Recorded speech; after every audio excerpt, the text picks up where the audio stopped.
السلام علیکم ورحمۃ اللہ وبرکاتہ۔ ناظرین، ہمارے چینل میں خوش آمدید۔ آپ سب دوستوں سے گزارش ہے کہ جنہوں نے ابھی تک ہمارے چینل کو سبسکرائب نہیں کیا وہ ہمارے چینل کو سبسکرائب کر لیں، بیل آئیکن کا بٹن دبا دیں اور ہماری ہر آنے والی ویڈیو کو لائک کیا کریں۔ آج میں قربانی کے مسائل کے حوالے سے ایک ویڈیو لے کر آیا ہوں۔ قربانی کن لوگوں پر واجب ہے؟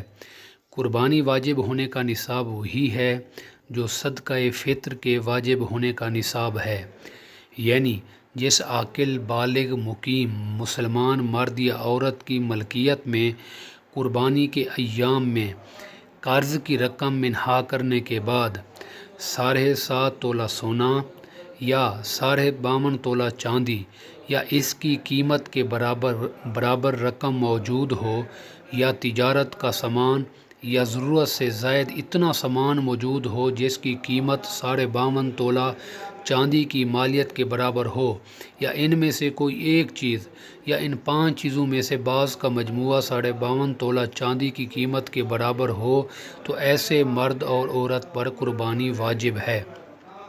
قربانی واجب ہونے کے لیے نصاب کے مال، رقم یا ضرورت سے زائد سامان پر سال گزرنا شرط نہیں ہے، اور تجارتی مال کا ہونا بھی شرط نہیں ہے۔ ذی الحجہ کی 12ویں تاریخ کے سورج غروب ہونے سے پہلے اگر نصاب کا مالک ہو جائے تو ایسے شخص پر قربانی واجب ہے۔